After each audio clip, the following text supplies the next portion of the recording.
Capítulo 32. Dali eu fui na direção das extremidades da terra, onde vi grandes feras diferentes umas das outras, e pássaros variados em suas aparências e formas, bem como com notas de diferentes sons. Para a direita destas feras eu percebi as extremidades da terra, onde os céus cessam. Os portões do céu estavam abertos e vi as estrelas celestiais vindo. Eu enumerei-as enquanto elas procediam do portão e escrevi-as todas, enquanto elas saiam uma por uma, de acordo com seu número. Eu escrevi seus nomes completamente, seus tempos e estações, enquanto o anjo Uriel, que estava comigo, mostrava-as a mim. Ele as mostrou todas a mim, e escrevi uma conta delas.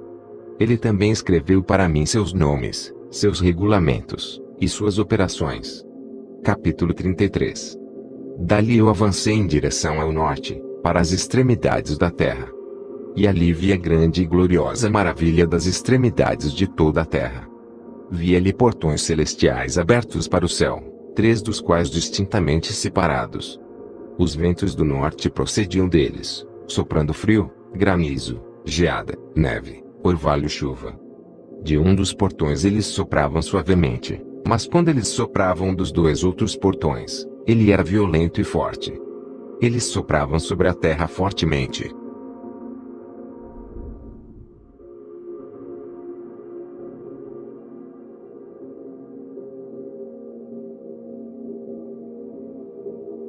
Capítulo 34.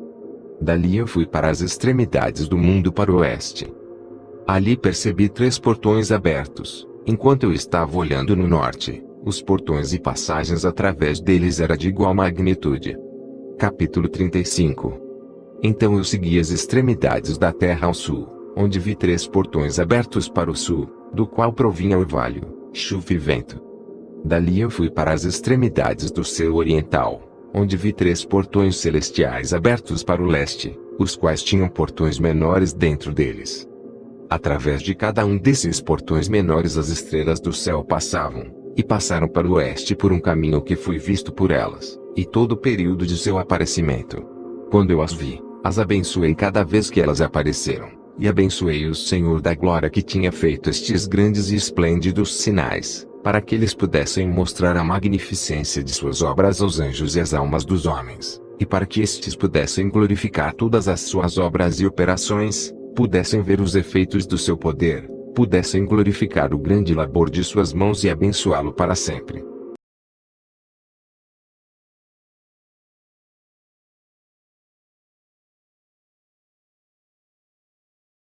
Esse estudo dos capítulos 32 a 36, na verdade, é só sobre 4 capítulos, pois a má divisão textual acabou classificando um capítulo 36 que não existe. Esses 4 capítulos falam sobre os portais de entrada do mundo celestial para a Terra. Até mesmo entre os místicos judaicos, esse assunto é recorrente e encontrado de vez em quando. Existem entradas específicas por onde Deus envia as coisas que têm que entrar nesse mundo para fazê-lo funcionar. De acordo com o capítulo 33, pelos 3 portões do norte entram granizo, geada, neve, orvalho e chuva. Não é à toa que a região norte é a mais fria da Terra. Você vê que, apesar das variações climáticas que ocorrem lá uma vez ou outra, às vezes na parte norte da Terra, trazendo mais calor aqui, mais calor ali, na verdade aquela região, Suíça, Islândia, Finlândia, é uma região que está sempre fria. É uma região majoritariamente fria. Segundo o livro de Enoque, a entrada do frio e da neve na Terra é pela região norte, onde ficam os portais celestiais por onde entram o frio. No capítulo 35, vemos que os 3 portões do sul trazem orvalho, chuva e vento. Ou seja, é assim que o clima tropical chega até nós. Também digo, não é à toa que as chamadas frentes frias, quando a gente para observar, elas sempre vêm do sul para o norte. E pelos portões do leste entram as estrelas do céu. As estrelas do céu, elas entram no primeiro firmamento. Elas não habitam aqui. Você veja bem isso, as estrelas entram na Terra. O livro de Enoque sempre nos lembra isso. Não só as estrelas são seres vivos, como elas transitam entre firmamentos. Quer dizer, elas não aparecem do nada quando anoitece. Elas ficam em uma outra dimensão do mundo celestial durante o dia, onde elas não precisam trabalhar, digamos assim, brilhar. E quando vai anoitecendo, elas entram pelos portões celestiais e vêm para o primeiro firmamento cumprir o que lhes foi ordenado, que é ficar juntas ao firmamento no mesmo traçado e mesma posição de sempre para servirem de guia e direção aos humanos. Muita gente pensa isso como um assunto estranho, mas então de onde as estrelas vêm? Se elas não ficam o tempo todo no primeiro firmamento, de onde que elas vêm? Segundo os ensinamentos antigos, os céus de Deus são compostos por 10 firmamentos. Os 8º e 9º firmamentos são as casas do zodíaco, ou seja, a base de procedência das constelações. Já vimos em outros capítulos que algumas estrelas foram punidas porque não vieram cumprir o que lhes foi ordenado. Ninguém para muito para pensar o que significa isso. Algumas estrelas foram punidas porque não vieram cumprir o que lhes foi ordenado. E entre essas estrelas que foram punidas porque não fizeram o que tinham que fazer, está aquele ser que hoje nós conhecemos como Satã, ou Hassatã, Satanás, que a versão bíblica chama de dragão.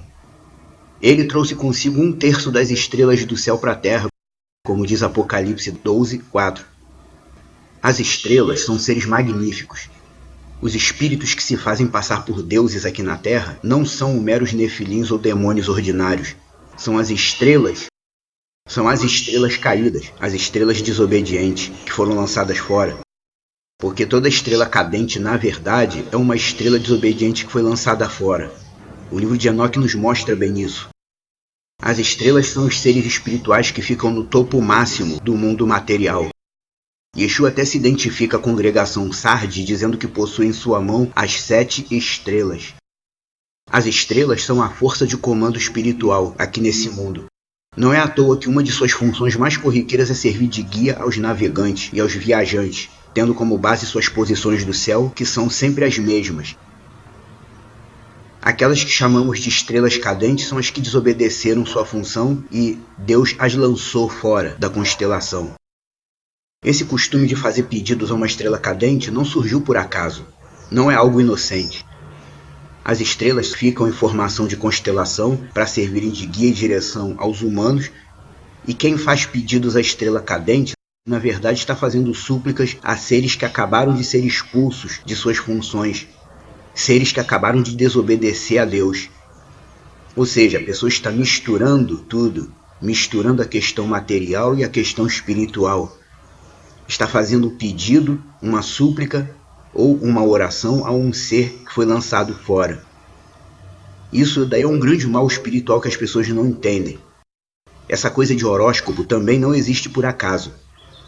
Espiritualmente falando, os deuses inventados que regem as religiões daqui do mundo são estrelas. Quem se passa por deuses? Os demônios que as pessoas invocam em religiões afro? Não. Os que se passam por deuses são as estrelas desobedientes, porque elas existem para dar direção aos humanos, teoricamente.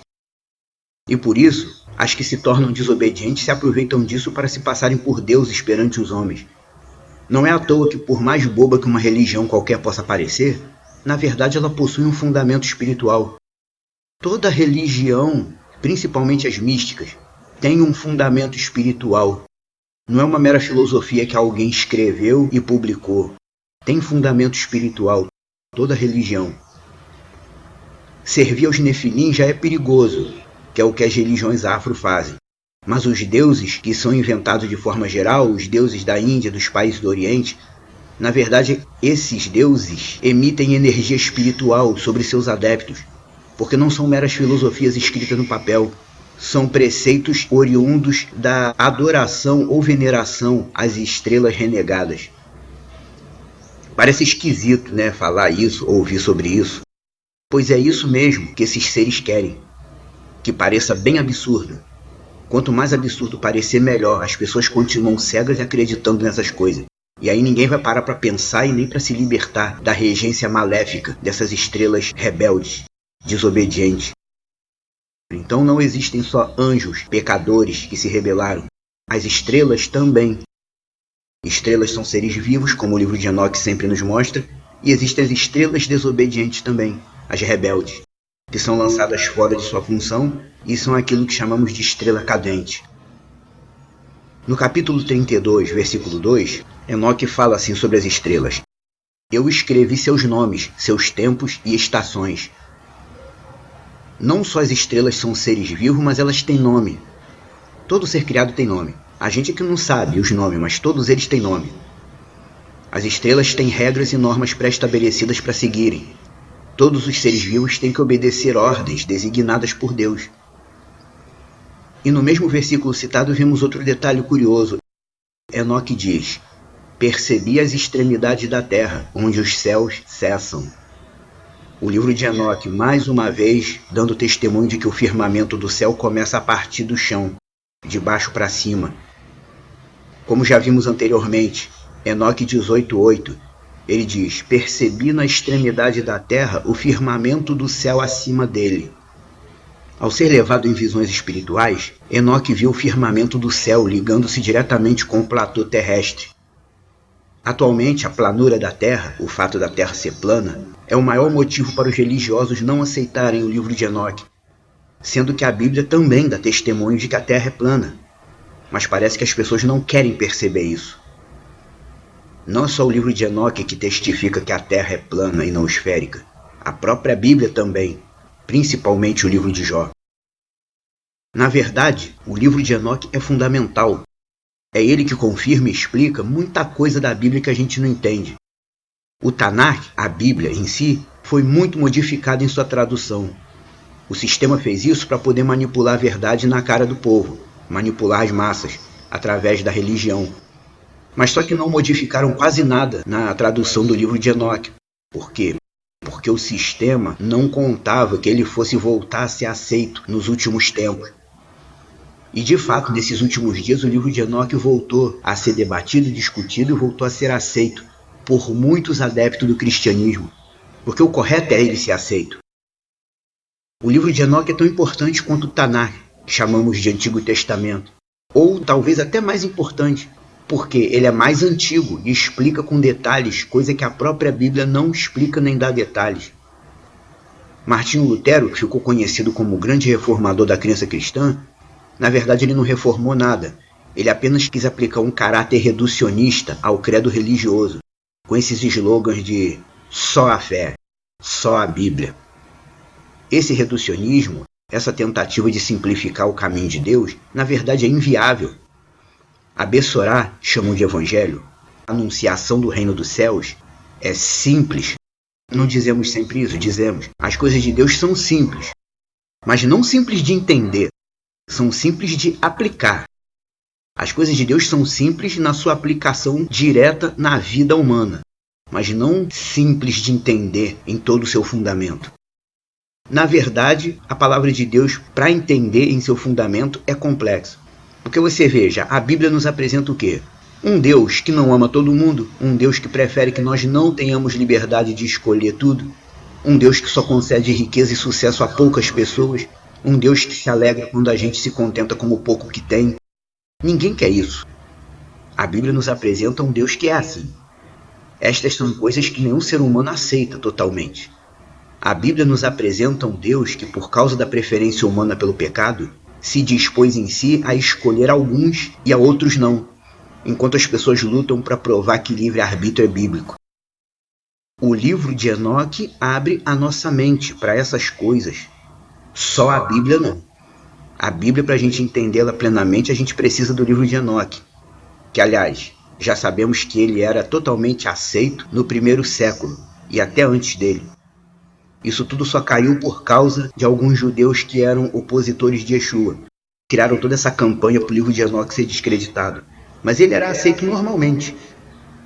E hoje vemos pessoas, evangélicos, cristãos, postando na internet vídeos intitulados "Por que o livro de Enoque não é inspirado?". Isso é tudo cria do sistema. A verdade é que nós precisamos do livro de Enoque para entender coisas que a Bíblia mostra, mas não explica. E precisamos dele também para confirmar outros tipos de coisas e informações. Quem conhece a Bíblia e o livro de Enoque tem um entendimento mais completo das coisas do que aquele que só conhece a Bíblia. Porque a Bíblia mostra muitas coisas que não explica, e o livro de Enoque explica. Yah, o nosso Deus, ele criou o mundo perfeito. O sol e a lua são as lamparinas que ele acende para demarcar dia e noite. As estrelas são os seres vivos que têm normas e ordens para seguir todos os dias. A terra não gira e nem se mexe. E existem portais, lugares na terra que têm ligação direta com a dimensão espiritual. Pontos de passagem do mundo material para o mundo espiritual. Todos os judeus antigos sabem disso e estudam essas coisas, mas os cristãos não sabem. Por que não sabem? Porque ficam só na Bíblia, como Martinho Lutero disse. Martinho Lutero, na verdade, não é referência para ninguém. Porque a pessoa vai dizer, por quê? Porque Martinho Lutero não aceitava o livro de Enoque? Martinho Lutero não aceitava nem a epístola de Tiago de Apocalipse, quanto mais o livro de Enoque. Martinho Lutero dizia, uma das frases dele, não sei por que o livro do Apocalipse está na Bíblia, ninguém entende ele. Essa foi uma das grandes declarações desse homem que as pessoas consideram como ícone. E por causa da influência de Martinho Lutero ficam só na Bíblia e não entendem nada. E rejeitam o livro de Enoque, que é parte importantíssima da revelação espiritual. Os messiânicos do primeiro século tinham um entendimento espiritual muito mais ampliado do que o dos religiosos de hoje. Por quê? Porque eles tinham o livro de Enoque, Testamento Patriarca, Apocalipse de Abraão, de Daquê, e as epístolas regionais de homens como Clemente e Policarpo, que eram discípulos pessoais dos emissários de Yeshua, e alguns desses homens conviveram até com os 12. E muitos desses escritos chamados de apócrifos nem são, em sua totalidade, inspirados, mas passam a mentalidade messiânica da época, para quem sabe lê-los. O cristianismo perdeu tudo isso e muito mais. Por quê? Porque nasceu das dissensões entre os judeus opositores de Yeshua e os oportunistas que queriam usar a religião para manipular as massas. Eles sabiam mais do que nós, naquela época. Mas ainda dá tempo de nós recuperarmos o legado verdadeiro que Yeshua deixou para nós. É só a gente continuar estudando o livro de Enoque. Amém? Até o próximo estudo.